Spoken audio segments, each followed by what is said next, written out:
Well, COVID-19 has claimed the life of Cabinet Minister Jackson Mthembu this morning. President Cyril Ramaphosa confirmed the sad news with a statement this afternoon. Minister in the Presidency Jackson Mthembu tested positive for the virus. On the 11th of January, the governing party says it's lost a principal leader who was loved by many. A week ago, the minister made an announcement he had tested positive for COVID-19 after showing some symptoms. Mthembu was the face of government's communication to the public on matters related to the pandemic. The ANC has expressed shock and sadness at the news of Mthembu's death. Mthembu got involved in politics when the ANC was banned by the apartheid government. He rose through the ranks from being an activist, a legislator in the new dispensation, chief whip of the majority party, and recently a minister in the presidency. In a statement, President Ramaphosa says Mthembu was an exemplary leader, activist, and lifelong champion of freedom and democracy. Describing his passing as a great loss to the nation, the president conveyed his condolences to the minister's family, colleagues, and friends. And of course, to discuss this a little bit more, we're joined now by the ANC's Deputy Secretary General, Jessie Duarte. A very good evening to you, and thank you so much, and indeed condolences to you as well. Surprising news. I think it all caught us by surprise. I liked what you said earlier on, that this is proof that COVID is not playing. Why do you think that this particular loss has hit the country, hit us all so hard? I think because Minister Mthembu was the face and the voice of the government on the issue of COVID, day after day, week after week, at every family meeting of the country, as well as every briefing that the ministers had to give updates on COVID. This was the man with the deep baritone voice and the wonderful smile that coordinated those gatherings. So the shock is, this is someone who deeply understood how bad COVID was and yet succumbed. You mentioned that you have known him for a very long time. You're with him in the leadership interim group.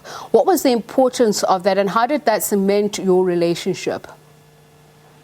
Well, Comrade Jackson worked in what was known as the Eastern Transvaal. I worked in the PWD area.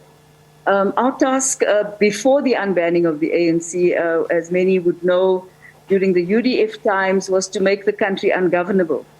And then the ANC was unbanned in 1990, and our task was to form branches of the ANC and interact with civil society across the board, which we then did. And our primary task was to form ANC branches.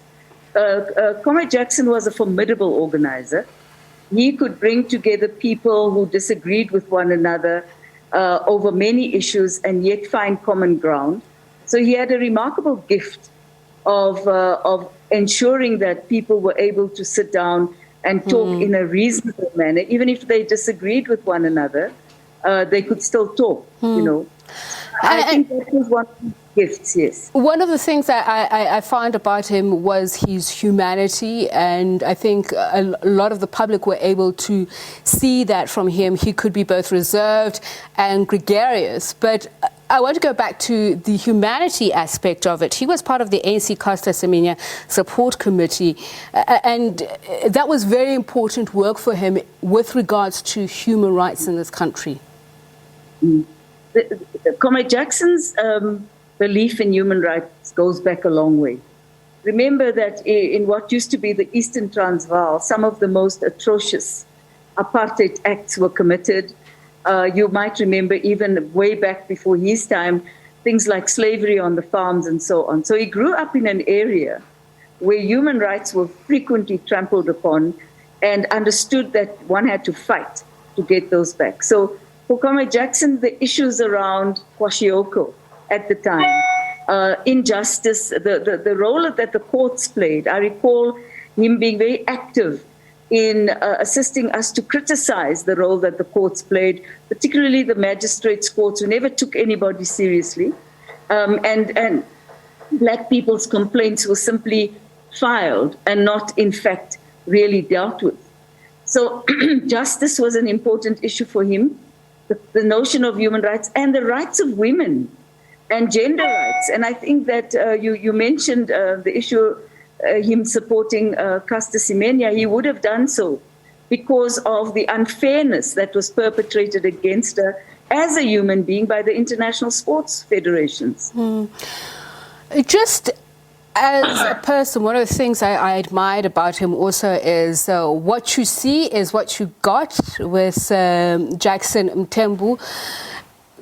I'll give you a moment to just cough there, Mr. Duarte, but if we can talk about his role in the NEC. He was a member of the NEC since 2007. And how his good judge of character was pivotal to him be part of that and the decisions that were taken. Comrade Jackson in the NEC, as you said, what you saw was what you got. Very straightforward. Put things as they were for him. Didn't mind entertaining controversial issues. Spoke his mind very, very freely, didn't blanch away from being criticized and answering back. So he brought into the NEC a sense of one can speak your mind here, this is a safe place, we must be able to talk to each other. But what was very admirable about him was that he could also agree with consensus of views. So once he had put his view very strongly, and the House had come to a consensus, he would accept that consensus. He would not balk against it, but he wouldn't hesitate to put his view very strongly and argue against views that he disagreed with very strongly as well. So there was never any coyness about him. He was a man his character was one of being true to himself, very true to himself, I must say. He wasn't afraid to apologize if he had made a mistake, but he would also criticize people who made mistakes and would not apologize. Yes. So that was unique, I must say. Thank you so much for speaking to us. And again, our condolences to you and your colleague, Jessie Duarte, the ANC's Deputy Secretary General. And indeed, I agree with you that he didn't hesitate to put you in his place. A consummate professional he was, because it was never personal. It was always about the job, the good of the people. And we'll continue speaking about the role that he played in democracy.